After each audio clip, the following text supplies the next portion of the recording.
Hello friends, welcome back to new quantum classes, and today's topic is food production and management.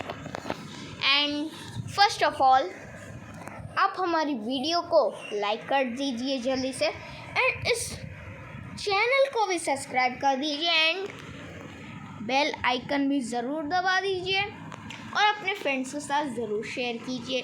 तो मैं आपको बताऊं कि अगर आपने हमारी पिछली वीडियो नहीं देखी है तो तुरंत इस वीडियो का डिस्क्रिप्शन खोलिए, उस लिंक पर टैप कीजिए, फिर आप हमारी फर्स्ट वीडियो देखिए, उसके बाद आप हमारी ये वीडियो देख सकते हैं। अगर आपने हमारी फर्स्ट वीडियो नहीं देखी है तो उससे कोई फ़ायदा नहीं होने वाला है, आपको कुछ ज़्यादा समझ में नहीं आएगा। तो पहले मैं आपको बताऊं कि हमारी जो फर्स्ट वीडियो है हमने इरिगेशन तक उसे कंप्लीट कर दिया था, तो इस वीडियो में हम इरिगेशन के बाद तक से क्लियर करेंगे। Hello children, good evening. कैसे हैं सब? चलिए, जैसा कि आप जानते हैं कि अभी आपको बता दिया गया है इंट्रोडक्शन में, तो हमने कल बहुत इम्पोर्टेंट चैप्टर पढ़ा था। ये 8th क्लास का सबसे इम्पोर्टेंट चैप्टर है, बायोलॉजी सेक्शन से आता है, तो फूड प्रोडक्शन एंड मैनेजमेंट।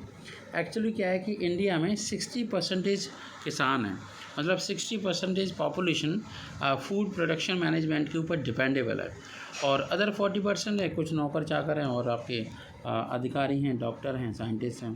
तो इस चैप्टर में मैंने आपको इरिगेशन तक क्लियर करा दिया था। अब हम इरिगेशन के बाद, ये आपका फर्स्ट पोर्शन है, फिर मैं एक जो आपका पेजेस है उन सबको बताता जाता हूँ। फर्स्ट पेज के अंदर हमने एग्रीकल्चर पढ़ा था और क्रॉप, कौन कौन सी क्रॉप प्लांट होते हैं वो पढ़े थे। यहाँ पर हमने अलग अलग टाइप के क्रॉप प्लांट्स को देखा था और उनके नाम भी लिखे थे। मैंने आपसे बोला था कि स्पेशली कि आप इन टेबल्स को ज़रूर लर्न कर लें। जब आप टेबल्स लर्न करेंगे, जैसे आपकी ये सेकंड टेबल आ गई, इसमें और भी वेजिटेबल वगैरह हैं, फ्रूट्स हैं, है ना, और आपके डेकोरेटिव प्लांट्स हैं। नेक्स्ट थर्ड पेज पर आते हैं तो उसमें एग्रीकल्चर इम्प्लीमेंट्स हैं। अब एग्रीकल्चर इम्प्लीमेंट्स या टूल्स हम कह सकते हैं, मतलब ये हुआ एंशियंट टाइम में तो सिंपल तरीके से एग्रीकल्चर हो रहा था, लेकिन अभी क्या है, ये एग्रीकल्चर का मेथड चेंज हो गया। यहाँ पर ये भी बताया गया था कि जो आपके 8 ऐसे पॉइंट्स हैं जो सबसे इम्पॉर्टेंट है agriculture and food production management की। जैसे आपको सॉइल को प्रिपेयर करना है, शोइंग करनी है, बीज को बोना है, अप्लाइंग मैन्योर फर्टिलाइज़र। जैसे आपका आलू होता है ना, तो उसमें पहले से ही मैन्योर और फर्टिलाइज़र डाले जाते हैं। इरिगेशन करना, अब किसी भी क्रॉप का आप ग्रो कराओगे तो इरिगेशन तो आपको करना ही पड़ेगा। इसके बाद है बीडी साइड। अब आप देखते हो कि जैसे आपने पोटैटो की क्रॉप करा रहे हो, है ना, ग्रो करा रहे हो, उसका हार्वेस्टिंग कर रहे हो, है ना, कल्टीवेशन उसका हो रहा है, तो अब आप देखो बेकार के और अनवांटेड आपके प्लांट ग्रो हो जाते हैं। ठीक है, चलिए, तो ये 8 टेक्निक्स थी। इसके बाद फिर हमने देखा था कि नेम ऑफ इम्प्लीमेंट्स, मतलब कुछ पदार्थों, कुछ इंस्ट्रूमेंट्स के नाम थे और इंस्ट्रूमेंट्स थे और उनके यूजेज भी थे। जैसे आपका खुरपी होता है, स्पैड होता है, वुडन प्लैंक होता है, आयरन प्लैंक होता है ना, वुडन प्लैंक है, लेवलर है, सीड ड्रिल है ना, हैरो है, और आपका सिकल है, कॉम्बाइंस हैं या स्प्रेयर्स होती हैं। एक टंकी होती है जिसमें स्प्रेयर के लिए दवाई वगैरह को स्प्रे करते हैं। फिर है प्लाउइंग वगैरह। तो ये मैं आपको रिवीजन इसलिए करा रहा हूँ कि जिन बच्चों ने पुराना वीडियो नहीं देखा है या फिर अभी ये आपका सेकंड वीडियो देख रहे हैं, तो उसी उन्हें पुराने वीडियो में और ज़्यादा इंटरेस्ट आएगा। फिर हम देखते हैं लेवलिंग कैसे करते हैं, ट्रैक्टर से, अलग अलग प्रकार के इंस्ट्रूमेंट्स होते हैं। फिर ब्रॉडकास्टिंग कैसे करी जाती है, ब्रॉडकास्टिंग हाथों से की जाती है, मतलब सीड को ऐसे ही बिखेर दिया जाता है खेत के अंदर। और आपका ट्रेडिशनल तरीका भी आपको बताया, जैसे आपका सीड ड्रिल वगैरह होती है, आपकी कैसी होती है, किसी भी ट्रैक्टर के अंदर इंस्ट्रूमेंट लगा रहता है। इसके बाद ट्रांसप्लांटेशन बताया था, जैसे आपने बताया था कि जैसे पैडी प्लांट है, उसकी पौध कहीं तैयार कर ली जाती है किसी दूसरे खेत में जिसमें पानी भरा था उसमें, आप ट्रांसप्लांटेशन कर लेते हैं। इसके बाद मैन्योर और फर्टिलाइज़र, जैसे आलू की खेती उसमें मैन्योर फर्टिलाइज़र दोनों का यूटिलाइजेशन कर सकते हैं। फार्मर, ये आपका मैन्योर फर्टिलाइज़र अलग अलग टाइप के, जैसे फार्मर मैन्योर, कंपोस्ट है, ग्रीन मैन्योर है, 3 टाइप के होते हैं। यहाँ पर मैंने आपके मैन्योर और फर्टिलाइज़र में डिफरेंसेस भी बताए थे कि मैन्योर एक नेचुरल सब्सटेंस होता है जिसमें organic dyer and drinking material होते हैं, और जो फर्टिलाइज़र होते हैं वो इनऑर्गेनिक सब्सटेंस ही होते हैं और ज़्यादातर लेबोरेटरी के अंदर बनाए जाते हैं। बाकी के मैंने, आप इसका स्क्रीनशॉट ले लें और इतने 4 या 5 पॉइंट्स आप तैयार कर लें, स्क्रीनशॉट ले लें। चलिए आप स्क्रीनशॉट ले लो, चलिए आगे बढ़ते हैं। इसके बाद हमने फील्ड को लेवलिंग किया था, क्रॉप के रोटेशन का मेथड बताया था। अब क्रॉप रोटेशन क्यों करवाया जाता है? जब एक टाइप की है ना क्रॉप ग्रो होती रहेगी तो बहुत सारी समस्याएं क्रिएट हो जाएंगी, मतलब उसमें एसिडिटी बढ़ जाएगी, बेसिसिटी बढ़ जाएगी, प्लांट को उतने न्यूट्रिएंट्स नहीं मिलेंगे तो दिक्कत हो जाएगी। अच्छा, मल्टीपल क्रॉपिंग कर सकते हैं कि एक बार में अलग अलग टाइप की क्रॉप कर सकते हैं, ठीक है। इस टाइप की चीज़ें हमने देखी थी। अब हम नेक्स्ट टाइम में कुछ बाद में करेंगे, पहले हम देख लेते हैं, हाँ ठीक है। कुछ नहीं तो कुछ देख लेते हैं। चलो, कुछ में क्या है, कुछ का टाइम है बच्चों, एक बार फिर समझो। कल हमने कुछ नहीं करवाया था, आज हम कुछ करते हैं। यहाँ पे फिल इन द ब्लैंक्स के फॉर्म में कुछ दिया गया है, ठीक है। देखिए, छोटे बच्चों के लिए छोटे छोटे क्वेश्चन बहुत इंपॉर्टेंट होते हैं। तो फर्स्ट क्वेश्चन देखते हैं। An agriculture practice use to sow seed is called a sowing. Seed को बिखेरने को सोइंग कह सकते हैं। हाथ से बिखेर रहे तो उसे ब्रॉडकास्टिंग कह सकते हैं। Second point, the process of, है ना, loosening and turning up of the soil is known as a ploughing. मतलब आपने देखा खेत में जुताई होती है तो मिट्टी खोद दी जाती है, पलट दी जाती है, तो दोनों काम हो रहे हैं। थर्ड क्वेश्चन देखते हैं इस क्विज का। द प्रोसेस ऑफ ग्रोइंग, है ना, fruits, vegetable and ornamental plants is called a horticulture. Horticulture is very special type of branch of chemistry और बायोलॉजी और science. Green manure is a formed by the decomposition. जो green manure होता है ना, अभी बात कर रहे थे हम 3 टाइप के मैन्योर के, फार्मर मैन्योर, आपका कंपोस्ट और ग्रीन मैन्योर। ये आपके कैसे कराए जाते हैं? डिकम्पोजिशन ऑफ ऑर्गेनिक मटेरियल से बनते हैं। इसके बाद है man made inorganic compound which provide specific nutrients to the soil, उन्हें कहते हैं फर्टिलाइज़र। ये आपके बहुत इंपॉर्टेंट और इंटरेस्टिंग क्वेश्चन थे। आप देखोगे तो आपको बहुत इंटरेस्ट आएगा और इसे एक बार पढ़ें, ठीक है। आपसे मैं रिक्वेस्ट कर रहा हूँ कि आप लोग इसे एक बार पढ़ें। चलिए, अब हम बात करते हैं बी सेक्शन की। इसमें ट्रू के लिए टी लगाना है और फॉल्स के लिए एफ लगाना है, ठीक है। Number 1, the process of loosening and turning up of the soil is called a levelling. ऐसा तो नहीं है, इसे हम प्लाउइंग कहते हैं, ठीक है। देखो, सेंटेंस से ही मालूम पड़ जाता है कि वो सही है गलत है। सेकंड पॉइंट देखते हैं। सेकंड पॉइंट में mixing of soil with manure is called a manuring. मतलब mixing of soil with manuring, ये बात सही है, ये ट्रू सेंटेंस है। बाद में थर्ड देखते हैं। Seed should be sown at a uneven distance from each other to avoid overcrowding. ऐसे कैसे हो सकता है? ये तो गलत है, फॉल्स है। मतलब सीड को ऐसे बिखेर दोगे, एक जगह 5 सीड डाल दी, एक जगह कुछ नहीं है, तो क्रॉप अच्छे से ढंग से नहीं ग्रो कर पाएगी। इसलिए जब से मशीनों का यूटिलाइजेशन होने लगा है तब से क्रॉप बहुत अच्छे से यूज होती है, ठीक है।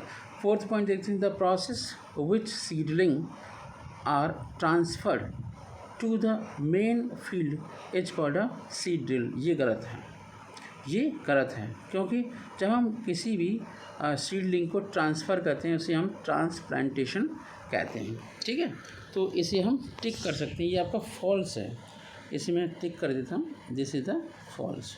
यहाँ पे टिक नहीं है इसलिए। चलिए, आपने देख लिया अब। इसके बाद है the manure obtained by the decomposition of dead plants and the animal waste. ये सही है, ये बिल्कुल सही है, परफेक्ट है। चलिए आगे बढ़ते हैं। अब बात करते हैं इरिगेशन की, इसी को हम बात कर रहे थे। कोई भी क्रॉप है उसे वाटर देते हैं, वाटरिंग ऑफ द प्लांट को हम इरिगेशन कहते हैं। इरिगेशन के काफ़ी सारे मेथड्स हैं, जैसे ट्रेडिशन मेथड ऑफ इरिगेशन है, उसमें ये था कि जैसे सबसे पहले इरिगेशन किया जाता था पुली सिस्टम से, है ना, चेन पंप से, लेवलर सिस्टम से जिसे रैंट कहते हैं, ढेकली भी होती थी, कहीं गड्ढा होता था और किसी पर्टिकुलर चीज़ से उस पानी को, ढेकली से पानी को एक जगह से, एक साइड से दूसरी साइड में फैलाया जाया करता था।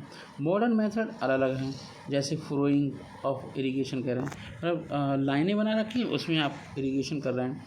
एंड दिस मेथड क्या होता है, irrigation water is allowed to enter the field through channels, channel के थ्रू क्यारियाँ बना देते हैं, छोटी छोटी जगह बना देते हैं। देखो पुली सिस्टम यहाँ पे दिखाया गया है बेटा, देखो पुली सिस्टम ये है, ढेकली ये है ना, और ये आपका रैंट है, और ये है आपका चैन सिस्टम, ठीक है। तो ये आपका चैन सिस्टम है, ये कौन सा है, चैन सिस्टम, ढेकली, है ना, और ये आपका ढेकली ये रहा, और पुलिस सिस्टम, और ये आपका रैंट है। रैंट तो ज़्यादातर बच्चों ने देखा होगा मूवी वगैरह में, ठीक है। फिर है ये आपका फ्लोइंग इरिगेशन और बेसिन इरिगेशन, ठीक है। जहाँ पर थोड़ा सा कुछ कट रहा है उससे बाद में देख लेते हैं। चलिए, ये जो आपका जो दिखाई दे रहा है ना, ये टाइप, ये स्प्रिंकलर है और ड्रिप इरिगेशन है। इजराइल ने स्प्रिंकलर, बहुत अच्छा क्वालिटी का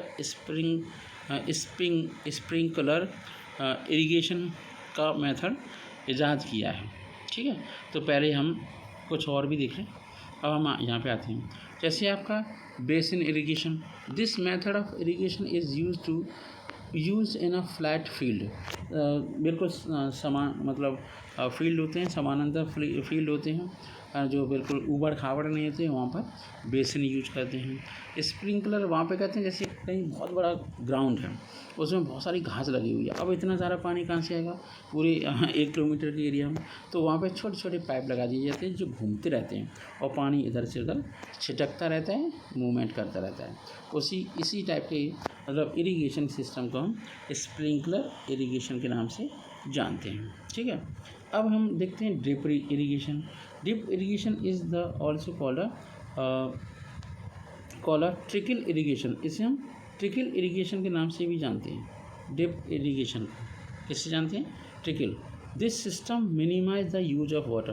देखो वाटर की स्कार्सिटी बहुत है, पानी की बहुत कमी है, जब आप पानी को नहीं बचाओगे तो दिक्कत आएगी आने वाली पीढ़ी के लिए। ये मत सोचो हम अपना खाए पिए मौज करें, इससे काम नहीं चलने वाला है, ठीक है। चलिए आगे बढ़ते हैं। अब हम नेक्स्ट पेज पर आते हैं, जहाँ पर सिस्टम्स दिए गए हैं। फिर पाइप ट्यूब्स हैं, emitters. Drip irrigation is use by the farms, commercial greenhouses, है ना, और रेजिडेंशियल जो आपके गार्डन्स होते हैं वहाँ पर रेजिडेंशियल गार्डन्स में यूज किया जाता है ना। ये आपके कमर्शियल ग्रीन हाउस होते हैं, फार्म्स होते हैं। फिर इसके बाद farmers learn from experience as to when how many times field required to the irrigated. तो जो खेती करता है उसे बहुत अच्छे से मालूम पड़ जाता है। कुछ डिसएडवांटेज भी होते हैं, मतलब ये होता है कि कुछ पदार्थों के लिए, कुछ खेती के लिए ज़्यादा इरिगेशन की ज़रूरत नहीं होती। तो डिसएडवांटेज ऑफ एक्सेसिव और अल्टीमेटली इरिगेशन, ज़्यादा पानी भर दिया तो प्लांट की रूट होगी वो सड़ नहीं जाएंगे। एक्सेसिव वाटर लॉगिंग कहते हैं इसे क्या बोलते हैं, वाटर लॉगिंग, ठीक है। तो इसे बोलेंगे वाटर लॉगिंग, ठीक है। तो इस वाटर ज़्यादा पानी भर दिया है तो वहाँ पे वाटर लॉगिंग हो गई, ओके।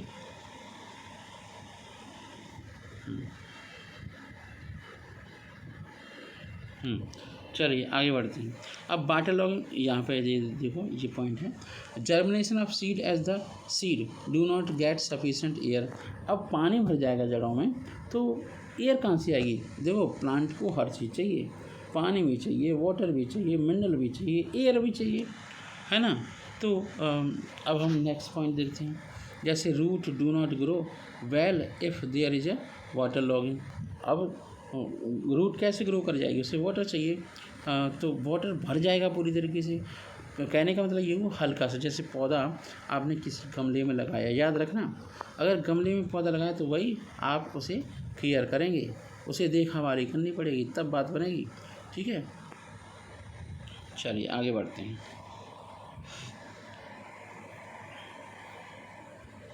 अच्छा है, status of irrigation facility in India. India में 58% इरिगेशन डिपेंडेंट होता है। अब हम बात करते हैं इरिगेशन, पानी वानी दे लिया, इसके बाद बीडिंग को करते हैं। Weeds are the unwanted plant. Weeds क्या होते हैं?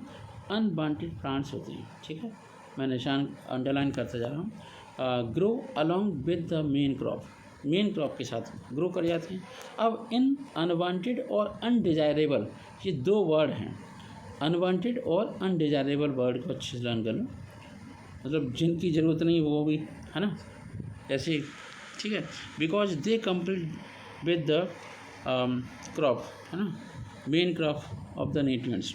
अब मेन क्रॉप मान लो गेहूँ ग्रो कराया गया, अब उसमें बेकार के प्लांट हो जाएंगे, ग्रो कर जाएंगे, तो भाई इतना गेहूँ थोड़ी आपको मिलेगा खाने के लिए, इतना प्रोडक्शन थोड़ी हो जाएगा, और पॉइजनस पदार्थ भी बनाते हैं। तो अगर आपको बीड्स आपको रिमूव करने हैं, तो हमें रिमूव करने पड़े या तो जड़ से उखाड़ते हैं। ठीक है, the process of removing weeds from a field is called a beading.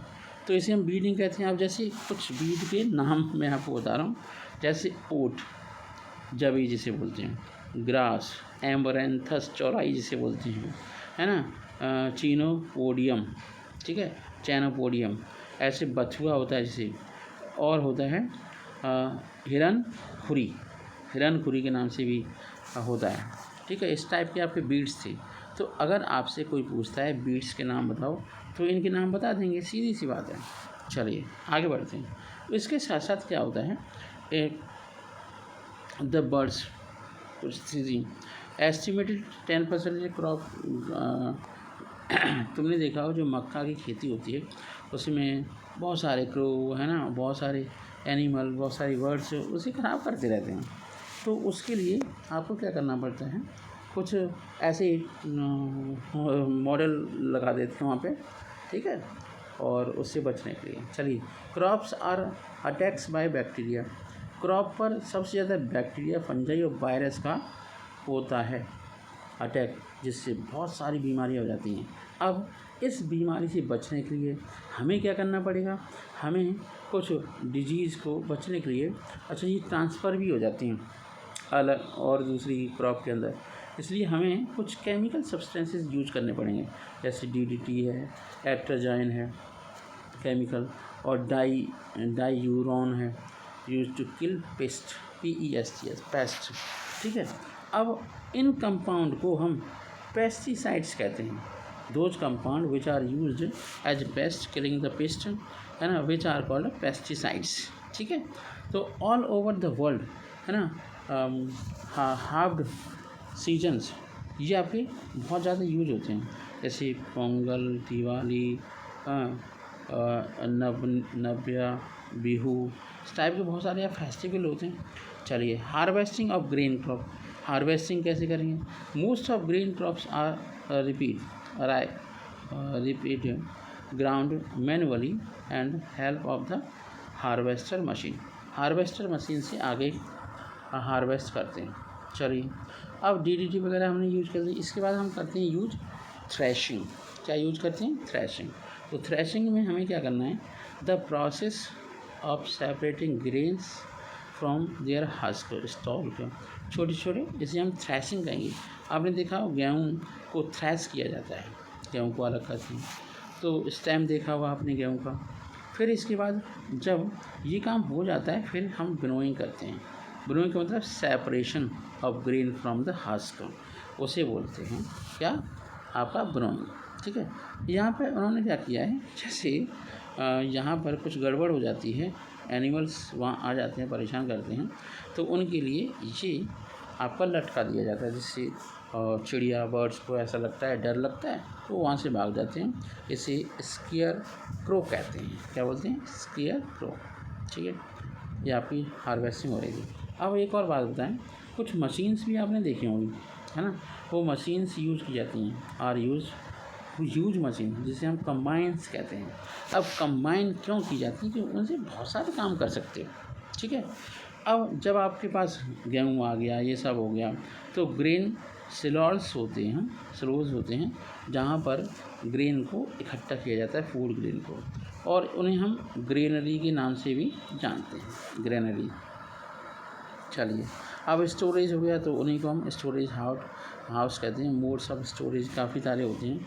एक तो आपका ड्राई स्टोरेज हो जाएगा, ठीक है, dry. In this method food grains are dried. पहले फूड ग्रेन को ड्राइड किया जाता है ना। कोई दवाई डालनी हो तो हम दवाई डाल देते हैं। तो ये काम हमें करने पड़ते हैं, तब जा कर के हम स्टोरेज कर पाते हैं। उसके लिए अलग अलग, जैसे कोल्ड स्टोर में हम डाल देते हैं। अब अगर हम स्टोरेज तरीके से कर रहे हैं, है ना, बड़े बड़े वेयर हाउसेस होते हैं, तो उससे कुछ फ़ायदे हैं। क्या क्या फ़ायदे हैं? जैसे number 1, it prevents food. Advantage of food storage की बात हो रही है। It prevents food from being spoiled bye moisture and insect that. तो उससे स्पॉइलिंग से बचता है। It increases the storage period of the food material. इससे आपका storage period of food material increase होता है। It help in the availability of the off season fruits, vegetable and year. अब जैसे मान लो अभी चल रहा है आपका 8 सितंबर है। अब आलू हम मार्केट में जाते हैं तो कहाँ से आ रहा है? कोल्ड स्टोर से ही तो आ रहा है, इसलिए बहुत इंपॉर्टेंट है। Point number 4, it makes transportation of food material easier. आप कहीं पर भी फूड को पहुंचा सकते हो, इसलिए ये आपके बहुत ज़्यादा इम्पोर्टेंट है। चलिए, अब हम आगे बढ़ते हैं। हाँ, तो ये आपकी यहाँ से स्टार्ट करेंगे। ग्रेन सिलॉल्स हो गए थे, इसके बाद कोल्ड स्टोरेज। तो कोल्ड स्टोर तो सब जानते हैं, कोल्ड स्टोरेज। उस कोल्ड स्टोरेज के अंदर ठंडक बनी रहती है, बड़ी बड़ी मशीनें लगी रहती हैं। तो सबसे ज़्यादा जिस कह सकते हैं आइस बॉक्स और रेफ्रिजरेटर भी लगाए जाते हैं, जिससे वेजिटेबल, मिल्क, हैं, ये सब स्टोरेज किया। और एक और इम्पोर्टेंट, आइस की सिल्ली भी बनाई जाती है। तो डीप फ्रीजर में आइस की सिल्ली, कोल्ड स्टोर में ये आपकी व्यवस्थाएं होती हैं। चलिए आगे बढ़ते हैं। अब हम आगे बढ़ेंगे तो देखो, यहाँ पर आ गई क्विज, ठीक है। तो क्विज को हम थोड़ा सा अभी हम स्टॉप करते हैं, तब काम चलेगा, नहीं तो ये आज वीडियो पूरा नहीं हो पाएगा। फूड फ्रॉम एनिमल से भी कुछ फूड आता है, डोमेस्टिक एनिमल से, गॉड से, जैसे आपका मिल्क आता है, एटसेट्रा, है ना, बहुत सारी चीज़ें आती हैं। चलिए अब हम देखते हैं। देखिए, पूरा चैप्टर मैंने आपको थोड़ा सा अच्छे से समझा दिया है। अब हमने क्या करना है, हमें इसके ब्रीफ्स देखने हैं, तो बहुत मज़ा आएगा। चलिए ब्रीफ देखते हैं। Agriculture is a science that deals with growing of crop on a large scale. तो लार्ज स्केल पर जब किसी बहुत सारे प्लांट को ग्रो कराया जाता है, उसे हम बोलते हैं एग्रीकल्चर। दूसरा देखते हैं, crop can be broadly categorize into rabi and kharif crop. तो रबी क्रॉप जो रबी क्रॉप होती है वो अक्टूबर और नवंबर या दिसंबर तक ग्रो कराई जाती है। जब खरीफ होती है तो उधर जाके मई जून में जाके ग्रो कराते हैं। तो इस तरीके से हम देख सकते हैं। अब हम थर्ड पॉइंट देखते हैं, various task performed by the farmer to produce a good crop are called basic agriculture practice.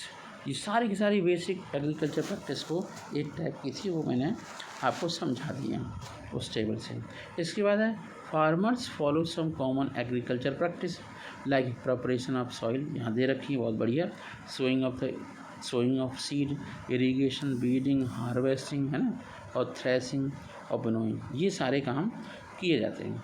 Seeds are shown manually, उसे कहते हैं ब्रॉडकास्टिंग, ठीक है। ऑर्गेनिक मैटर्स को कहते हैं हम मैन्योर, और जो इनऑर्गेनिक पदार्थ होते हैं उन्हें हम कहते हैं क्या, उन्हें कहते हैं फर्टिलाइजर।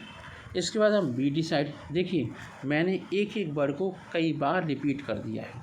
अब मुझे होप है कि आप लोग हर चीज़ को समझ लेंगे और लर्न भी कर लेंगे। हम बात करते हैं बीडिंग की। तो आपने देखा अनवांटेड और बेकार के पदार्थ, बेकार के पौधे ग्रो कर जाते थे किसी पर्टिकुलर क्रॉप के अंदर, उन्हें हम बीडिंग कहते हैं। तो बीडीसाइड भी यूज़ करते हैं, कुछ हाथों से भी ऐसे उखाड़ लेते हैं। फिर हम process of supply of water करते हैं क्रॉप को, उसे हम इरिगेशन कहते हैं। इरिगेशन के बहुत सारे मेथड हैं, जैसे इरिगेशन में इरिगेशन को वेल से कर सकते हैं, ट्यूबवेल से कर सकते हैं, पॉन्ड से कर सकते हैं, लेक से कर सकते हैं, रिवर से कर सकते हैं, डैम से कर सकते हैं और कैनाल से। ठीक है, इसके बाद crops can be protected from paste bye spraying suitable pesticides. तो पेस्टिसाइड को स्प्रे कर सकते हैं। The process of cutting and gathering of the mature crop is called a harvesting. इसे हम हार्वेस्टिंग कहेंगे। ठीक है, इसके लिए हम हसिया का यूज़ कर सकते हैं, कंबाइन का यूज़ कर सकते हैं। वो डिपेंड करेगा भाई हमारी क्रॉप कितनी है। अब थोड़ी सी क्रॉप है तो उसके लिए थोड़ी बड़ी बड़ी मशीनें लगाई जाएंगी, बड़ी मात्रा में बड़े हेक्टेयर में होगा 10-20 हेक्टेयर में तो बहुत लगाई जाएगी। Threshing is a process of separating grains from the stalk of the hay. Hay का मतलब एक प्रकार का भूसा होता है, उससे अलग करने को हम कहेंगे थ्रेशिंग। थ्रेशिंग वर्ड को अच्छे से लर्न कर लो। इसके बाद है the process of separating grains from the chaff, उसे ब्रोइंग कहते हैं। जैसे आपने देखा गेहूँ लेके आए और गेहूँ के अंदर उसी का भूसा है, पत्ते हैं, है ना, बाली की पोर्शन है, तो हवा के अंदर पंखा लगा देते हैं बड़ा वाला और उससे ब्रोइंग कर लेते हैं। तो जो डेंसिटी के आधार पर वो अलग हो जाता है, मतलब सीड की डेंसिटी ज़्यादा होती है तो वो वहीं गिरता रहता है, और जो पत्ते वत्ते होते हैं हल्के से, है ना, स्टेम वगैरह होता है तो पंखा की हवा में दूर गिरता जाके ढेर लग जाता है। ये आपका हो गया मेथड। इसके बाद हम ग्रेन्स को स्टोरेज करते हैं ग्रेनरी के अंदर। Food grains are stored in large scale, उसकी ग्रेनरी कह सकते हैं, या हम उन्हें कोल्ड स्टोरेज भी कहते हैं। एनिमल हस्बेंड्री का मतलब होता है कि एनिमल्स की केयरिंग करना, उन्हें खिलाना पिलाना, और उससे चाहे वो आपका एनिमल से निकलने वाली बूरन हो या फिर आपकी और भी चीज़ें हों, उसका यूटिलाइजेशन करते हैं।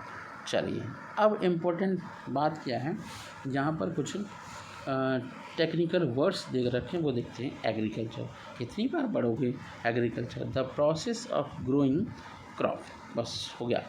क्रॉप प्लांट्स कहते हैं plants which are grown on a large scale to meet food requirement.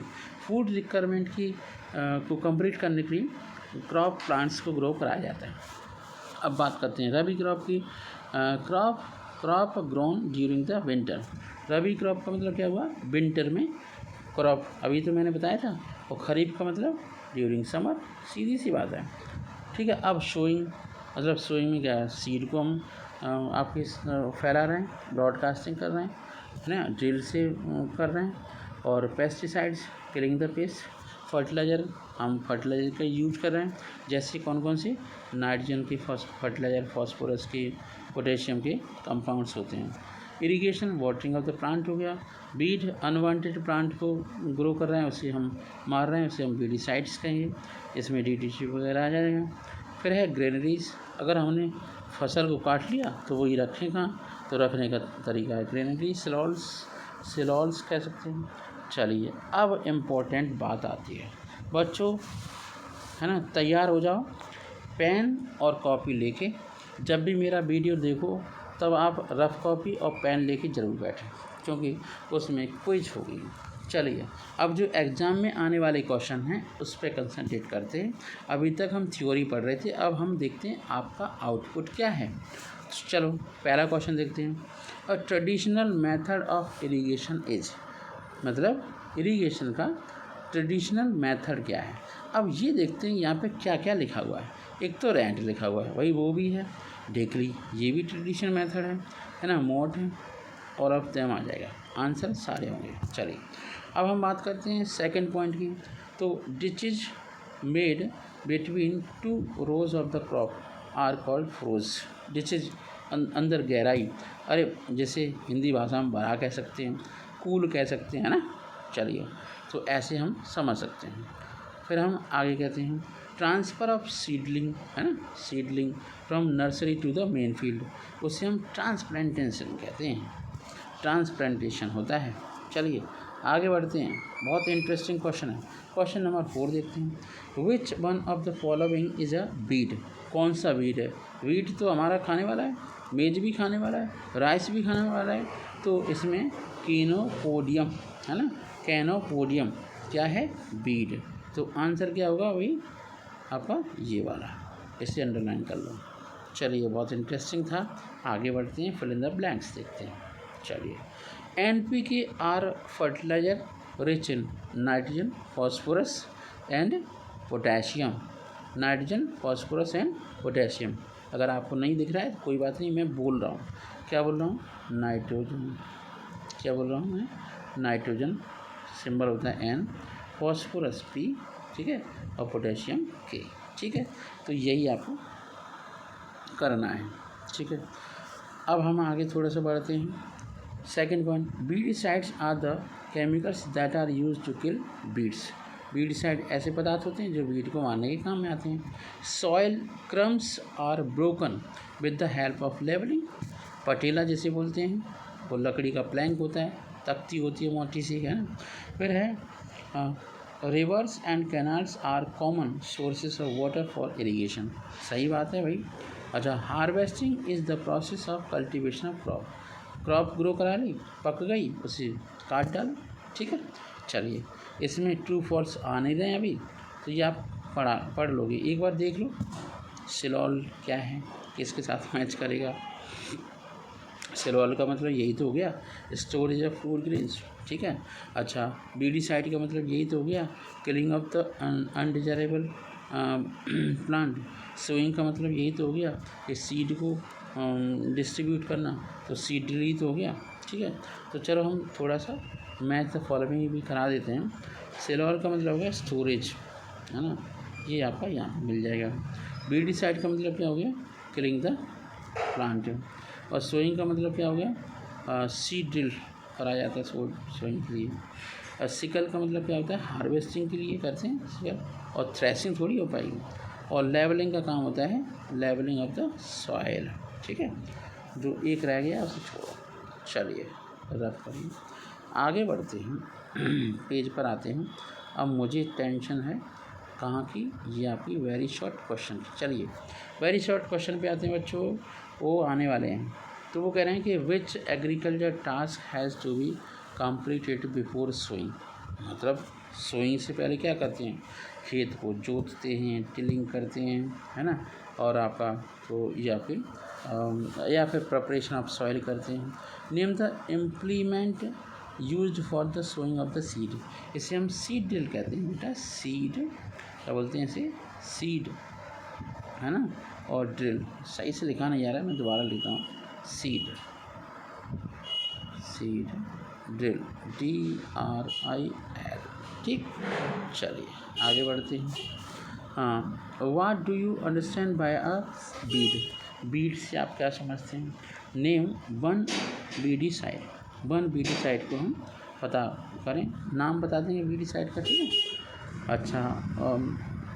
अच्छा, बीड जानते हैं अनवांटेड प्लांट होते हैं, उन्हें मारने वाला पदार्थ होता है, इसे हम बीडिसाइड करते हैं, यूज करते हैं। Which agriculture practice comes first, harvesting और बीडिंग? हार्वेस्टिंग पहले होती है, बीडिंग, अरे भाई बीडिंग होगी पहले, हार्वेस्टिंग तो क्रॉप को पकने के बाद करेंगे ना। चलिए, question number 5, which crop is generally grown between two crop to restore the fertility of the soil? बच्चों, अगर आपको मेरा वीडियो अच्छा लगा है तो आप मेरे वीडियो को लाइक करें, सब्सक्राइब करें। एक इम्पोर्टेंट सूचना मुझे आपको देनी है, जो 3 टाइप के क्वेश्चन आने थे, fill in the blanks, very short question, और आपके ऑप्शनल मल्टीपल चॉइस क्वेश्चन, वो मैंने एक्सप्लेन कर दिए हैं। जब आपकी हाफ ईयरली एग्जामिनेशन होगी तब मैं आपको क्या करूँगा? बचे हुए क्वेश्चंस को एक्सप्लेन कर दूँगा। Thank you so much, have a nice day. और मेरे वीडियो को लाइक सब्सक्राइब ज़रूर करें, ठीक है। आपको वीडियो कैसा लगा आप उसे कमेंट बॉक्स में लिखें। कोई क्वायरी है, कुछ पूछना है तो आप उसे हमें बताएं, तो हम आपकी मदद करने की कोशिश करेंगे, ठीक है। तो आज के लिए इतना ही, have a nice day, thank you so much.